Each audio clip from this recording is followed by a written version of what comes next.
বইয়া বইয়া বিড়ি খায় আর এনে গপ মারে, আর বেড়ির নাচ দেখে, টেলিভিশন দেখে, আর হুজুর ঠিক করে অমুক হুজুরের আকিদা বালা না, তাইনের আকিদা বালা। বিড়ি খান না, এটা কোন আকিদা? এটা বিড়ি খানা, এটা কি আকিদা? সুন্নি আকিদা না ওয়াহাবি আকিদা? কি তাই বিড়ি খানা এটা কোনটা পড়ছে? কি সুন্নি জমাতে পড়ছে না ওয়াহাবি জমাতে পড়ছে? কোনটা? কথা বলেন না কেন? এটা কোনটা? হ্যাঁ, আপনি আকিদা টোয়াইতে না আছেন, আপনি কি বোঝেন মিয়া? আকিদা কি বোঝেন আপনি? আজ পর্যন্ত এই দুর্গন্ধযুক্ত বিড়ি এটাই ছাড়তে পারেন নাই। এবার আসি, হ্যাঁ আকিদা, অমুকের আকিদা বলে বালাম, আমার অমুকের আকিদা বালাম। আপনি তো শরীরে গন্ধের কারণে কাছে যাওয়া যায় না, আপনার দুর্গন্ধ। ওটা আকিদা ঠিক করে। চা দোকানে টেলিভিশন চায়, আগ করলে গালি দেয়, কথা কইলে গালি ছাড়া কথা বলতে পারে না। কি আশ্চর্য মুসলমান, অবাক করা মুসলমান। বিড়ি সিগারেট একটি দুর্গন্ধ জাতীয় নিকৃষ্ট বস্তু। আল্লাহ নবী সাল্লাল্লাহু আলাইহি সাল্লাম ইন্তেকাল পর্যন্ত কোনোদিন দুর্গন্ধ নবী পছন্দ করতেন না। যিনি কাঁচা পেঁয়াজের গন্ধ পছন্দ করতেন না, কাঁচা রসুনের গন্ধ নবী পছন্দ করতেন না, নবীজি ঘামের দুর্গন্ধ পছন্দ করতেন না। আল্লাহ নবী সাল্লাল্লাহু আলাইহি সাল্লাম যখন হাঁটতেন ওই জায়গাটা, রাস্তাটা পুরা মেশক আম্বরের ঘ্রাণ হয়ে যাইত। তার পবিত্র দেহ থেকে ঘাম ঝরিলে সেটা আতর হিসাবে সাহাবায়ে কেরাম ব্যবহার করত। এত পবিত্র, এত সুঘ্রাণ। নবীজি বলতেন, তিনটা জিনিস দুনিয়াতে আমার সবচেয়ে প্রিয়, একটা হলো আতর, এক নাম্বার সুগন্ধি, আত্মীব। এক নম্বরে নবীর ভালোবাসার বস্তু ছিল সুগন্ধি, আতর। আল্লাহ নবী সাল্লাল্লাহু আলাইহি ওয়াসাল্লাম, আমি এই মাত্র আমার হারিস ভাই আমার আতর নিচে মানে দিছি, এখন ওনার ওই যে বয়ান করলো, তোমার বন্ধু দোস্ত মানুষ, আমি আতর লাগাইতেছি, ওই যে চমৎকার গ্রাম নেন, আপনার হাত দিয়ে দিলাম, এই যে এখন দিয়ে আয়া পড়ছি পকেটেরটা। তো বলতেছিলাম যে আল্লাহ নবী সাল্লাল্লাহু আলাইহি সাল্লামের সবচেয়ে প্রিয় বস্তু ছিল আতর, যিনি কখনোই দুর্গন্ধ পছন্দ করতে পারতেন না। এই মুসলমান, এই দুর্গন্ধওয়ালা, এই বিড়ির গন্ধওয়ালা মুখ নিয়া সেই নবী যিনি চিরদিন সুগন্ধিময় ছিলেন, তার সামনে কেমনে দাঁড়াইবেন সুপারিশের জন্য? লজ্জা করবে না? হ্যাঁ, শরম করবে না? ফেরেশতা যদি ধাক্কা মারে, সর বেটা, উঠে বেটা, বিড়ির গন্ধে কাঁচায় না, সর, তোর আবার কি সুপারিশ বেটা? তখন কি বলবেন? তখন কি বলবেন বলেন? ইনসাফ করে বলেন। এজন্য ছেড়ে দেন দুর্গন্ধময় এই বস্তু। যাদের এই বিড়ি সিগারেটের মদ অভ্যাস আছে, এটা নিকৃষ্ট অভ্যাস, নিকৃষ্ট অভ্যাস, ফালতু অভ্যাস, ফালতু। এটা রুচির বিষয়, আত্মসম্মানের বিষয়। কারো গায়ে লাগলে আপনি সেট করে ছেড়ে দেন। ও যদি বলেন হুজুর, একটা হুজুর মানুষ এত বড় কথা কয়, আপনি চললে সেত উঠছিনি, আমি তো একটু সেত উঠো, উঠটা কয় যা, এত বড় কথা বললাম, খাইলাম না এমন দিন। হ্যাঁ, তা আমি তো চাই আপনার শরীরে এরকম একটা সেত উঠুক, শরীরের মধ্যে একটা জিদ করে হালাই দেন। আপনি জিদ করেন একটা সেত উঠুক না, অসুবিধা কি? একটা জিদ করেন, ছেড়ে দেন। কোরআনুল কারীমের মধ্যে আছে, ও আপনার করে দেখাই তো, এটার কথা হয়েছিল কইয়া সারি। হ্যাঁ, যে ওদের এটা তো অসুবিধা কি? ইমাম সাহেব কোনো যদি হুজুর খায় বিড়ি সিগারেট, মনে করেন কেউ যদি বলে হুজুরে এই তো তা আপনি হুজুরে দোনোজনে পিঠা খাইবে, অসুবিধা কি? আশ্চর্য কথা। কোন ব্যক্তি হুজুর হইলেই উনি কি বেহেশতের থেকে আইছে নাকি? কথা, হুজুর হিসাব দিতে হবে না? কথা বলেন না কেন? হুজুরের হাসরের ময়দান নাই, পীর সাহেবের কোনো বিচার আচার নাই। হ্যাঁ, এত রঙে সিরা খায় না, পানি দিয়ে। হ্যাঁ জি, হাসরের ময়দানে আমি আনিসুর রহমানকেও হিসাব দিতে হবে, আমনে শ্রোতাকেও হিসাব দিতে হবে। এত এত তামসা না, এত রঙে সিরা খায় না, পানি দিয়ে খাওয়ান লাগে হিসাব। অবশ্যই যে ব্যক্তি এই প্রকাশ্য গুনাহ করে সে ফাসেক। আপনি হিসাব নেন এটা, ফাসেকের পিছনে নামাজের হুকুম কি জিজ্ঞাসা করেন, যে কওমারে জিজ্ঞাসা করেন। এই জন্য বলেন বাপ এ তো মাকরু, এটা হারিনি।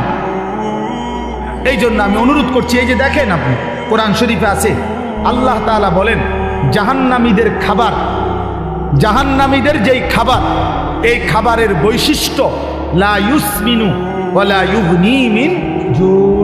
এটার অর্থ হইল জাহান্নামীদের খাবারে আল্লাহ বলতেছে লা ইউসমিনু, এটার দ্বারা কোনো পুষ্টি হবে না, অর্থাৎ কোনো শক্তি সঞ্চয় হবে না। আবার ওয়ালা ইউগনি মিন জু', ক্ষুধাও নিবারণ হবে না। তাহলে জাহান্নামীকে যেই খাবার দেওয়া হবে এটার মধ্যে কোনো পুষ্টিও নাই, শক্তিও নাই, আবার ক্ষুধাও নিবারণ হবে না। তো ঠিক বিড়ি সিগারেট এটা পরীক্ষিত, এটার মধ্যে কোনো পুষ্টিও নাই, শক্তিও বৃদ্ধি হয় না, ক্ষুধাও নিবারণ হয় না। তাইলে এটা কি? এটা জাহান্নামী খাবার ছাড়া আর কিচ্ছু হইতে পারে না। জাহান্নামীদের খাবার। আগুন কোনো মুমিনের প্রিয় হইতে পারে না। যে কবর চিনে, আখিরাত চিনে মিয়া, যে আল্লাহ রসুলের সামনে দাঁড়াইবে এটা বুঝে, সে আগুন নাকি দিয়া মুখি দিয়া আগুন বাহির করা এটা কোনো ইমানদারের প্রিয় হইতে পারে না। আপনি এটা খানা, আগুন কোনো খানা মিয়া, কথা বলেন না কেন? আগুন খানা, তা আগুন এটা কিতা? এটা 7 আপ তো এটা কিতা? এটা তো কোনো পানিও না।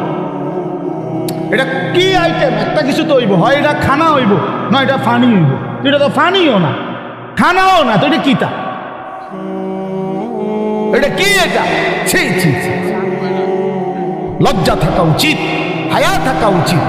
আর নয়তো আপনাদের কাছে কোনো যুক্তি থাকলে বলেন যে এটা হুজুর খানাও না, এটা পানিও, এটাও না, এটাই একটা, তো এটা কিতা? বলে না কিতাও না, এটা কিতাও না, মানে ওরা কইতাইতো না, কি করবো এটা? আলহামদুলিল্লাহ। যাই হোক, আমি এটা প্রসঙ্গ আসছে দেখে লম্বা করলাম আর কি। এই জন্য আপনাদের কাছে বললাম আমরা এটা ভাবা উচিত, আমরা এটা ভাবা উচিত। দয়া করে প্রত্যেকেই আপনাদের কাছে অনুরোধ করছি, আমার বলার উদ্দেশ্য ছিল এই কথাটা, যে বাচ্চাটাকে 3টা বছর নুরানি পড়াবেন, আল্লাহর কোরআন শিখাবেন, শুদ্ধ কোরআন পড়াবেন। বাপ দেখবেন তার আখিরাত সুন্দর হবে, তার দুনিয়াটা সুন্দর হবে, সে 5 ওয়াক্ত নামাজ শুদ্ধভাবে পড়তে পারবে। আল্লাহ তাআলা আপনাদেরকে তৌফিক দান করেন, আল্লাহ আপনাদেরকে তৌফিক দান করেন, আল্লাহ আপনাদেরকে কবুল করে নেন। আপনাদের এই মাদ্রাসা, আমার প্রিয় ভাই মাওলানা মুকাম্মেল ভাই, আমার সাথী, আমার বন্ধু মানুষ, আমরা দিন রাত দাওয়াত ও তাবলীগের কাজে, অথবা আমাদের কওমি মাদ্রাসা সংগঠন আছে পুরা বুড়িচং উপজেলা ব্যাপী, আমাদের এই সংগঠনের সব কাজে কর্মে আমরা একসাথে থাকি, চলি। এই জন্য এই মাহফিল, আজকে আমার মাদ্রাসার মাহফিল ছিল, সারা দিন আমার মাদ্রাসায় আমার ব্যস্ততা ছিল। একেবারে সকাল ফজরের পর থেকে নিয়ে এখানে আসা পর্যন্ত আমি টানা কাজ করছি মাদ্রাসায়। একবার মহিলাদের মজলিস হয়েছে সকাল 10টা থেকে আপনার 4:30 আসর পর্যন্ত, কিশোর যুবকদের জন্য ইসলাহি মজলিস হয়েছে, প্রায় 600-র মতো একদম এন্ট্রিভুক্ত, 600-র মতো 30 বছরের নিচে ছেলে আজকে আমাদের এই মজলিসে বয়ানে ছিল আমাদের মাদ্রাসায়। আসরের পর থেকে আবার বয়স্কদের মজলিস হয়েছে, ওইখানে আমি প্রায় 9টা পর্যন্ত বয়ান করে এরপরে এশার নামাজ পড়ে এখানে আসছি। তো উদ্দেশ্য হইল মূলত ভালোবাসার টানে আসা। মাঝখানে একবার আসতে পারি নাই, অনেক এটা নিয়ে মোকাম্মেল বাইরে জবাবদিহি করতে হয়েছে, বহুত কিছু আপনার। তো আপনাদের এখানে আমার আশা, আমি 2টা ছেলেদের এই বিষয়টা বললাম, এই বাচ্চাদের এই উপস্থাপনা। রাত না হইলে আমি আরো ধীরে সুস্থে দেখতাম, কিন্তু রাত হয়ে গেছে দেখে আমি তাড়াহুড়া করছি। কিন্তু চমৎকার উপস্থাপনা এটা, আপনারা চেষ্টা করবেন আপনাদের বাচ্চাদেরকে দিন শিখাইতে, বলেন ইনশাআল্লাহ। এবার আমার শেষ কথা হলো, আপনাদের কাছে আমি কোরআনুল কারীমের যে আয়াতটা পড়ছি, এই আয়াতের উপর আর শেষ, আর 10টা মিনিট আর একটা কথা বললেই আমার কথা শেষ ইনশাআল্লাহ। সেটা হলো, আমরা এখানে যারা বসছি বাপ, আমরা মুসলমান, বলেন আমরা মুসলমান কিনা? আমরা মুমিন। এই মুমিনের জীবনের, মুসলমানের জীবনের বাপ, জীবনের মূল টার্গেট, আমাদের জীবনের প্রথম টার্গেট আখিরাত। আখিরাত বলেন কি? এটা ইনসাফের কথা বাপ, আমাদের জীবনের প্রথম টার্গেট আখিরাত। আখিরাত আমাদেরকে আল্লাহ তাআলা বানাইছেন আখিরাতের জন্য, আমাদেরকে দুনিয়া দিবে না বাপ, ইমানদারের জন্য দুনিয়া না। ইমানদারের জন্য শুধুই আখিরাত। আল্লাহ তাআলা বলছে, বান্দা দুনিয়া আমি তোমাদেরকে যত সামান্য যাই দিচ্ছি চলনসই, তবে আমি না আখিরাতে অনন্তকালের জান্নাত পুরাটা তোমাদেরকে দিয়ে দেব। কোন কাফের বেঈমান, কোন মুশরিক, কোন নাস্তিক মুরতাদ, কোন বেঈমান, কোন হিন্দু, বৌদ্ধ, ইহুদি, খ্রিস্টান, কোন মুরতাদ নাস্তিক মৃত্যুর পরে আখিরাতের অনন্ত জীবনে এক ঢোক পানিও মিলবে না, এক লোকমা খাবারও মিলবে না। আখিরাত অনন্তকালের জান্নাত শুধুই তোমাদের জন্য। উইদ্দাত লিল মুত্তাকিন, আল্লাহ তাআলা বলছে জান্নাত বানানোই হয়েছে মুত্তাকিদের জন্য। আ'দাততু লিইবাদিয়াস সালিহিন, আল্লাহ বলেন আমার নেককার বান্দাদের জন্যই আমি আল্লাহ জান্নাত বানিয়েছি। ইন্নাল আবরারা লাফি নাঈম, আল্লাহ বলেন নিশ্চয়ই আমার নেককার বান্দাগণই থাকবে নিয়ামতে ভরা জান্নাতে। ইন্নাল মুত্তাকিনা ফি জান্নাতিন ওয়া উয়ুন, আল্লাহ বলে নিশ্চয়ই আমার মুত্তাকি বান্দারা তারা জান্নাতের মধ্যেই থাকবে, ঝর্ণা ধারা বেষ্টিত থাকবে, ঝর্ণা বেষ্টিত থাকবে। ইন্নাল মুত্তাকিনা ফি মাকামিন আমিনিন, এরকম বহু আয়াত। আল্লাহ বলছে আমি নেককার তোমাদেরকে জান্নাত দেব, ইমানদার তোমাদেরকে জান্নাত দেব, মুমিন তোমাদেরকে জান্নাত দেব, মুত্তাকি হলে জান্নাত দেব। তার মানে আখিরাতের বিষয়টা আল্লাহ তাআলা আমাদের জন্যই নির্ধারণ করেছেন। দুনিয়া আল্লাহ তাআলা, প্রিয় ভাই বাপ, ইনসাফের সাথে একটা কথা মনে রাখেন, ছেলেরা বন্ধু তোমরাও মনে রাখো বাপ, আমরা 200 কোটি মুসলমানও যদি খোদার কসম রাত দিন যদি আমরা মেহনত করি দুনিয়া অর্জনের জন্য, পরিশ্রম করি, মাথার ঘাম পায়ে ফেলে যদি আমরা দুনিয়ার কর্ম সবাই মিলে করি, দিবানিশি 200 কোটি মুসলমানে মিলে কেউ অলসতা না করে, তারপরেও আল্লাহর কসম, রব্বে কাবার কসম, কাফের বেঈমানদের সমান সমপরিমাণ দুনিয়া আমাদের মিলবে না। এটা দিত না মালিকের, যিনি দেওই না উনি কইতে আছে আমি দিতাম না, তো ওই জোড়া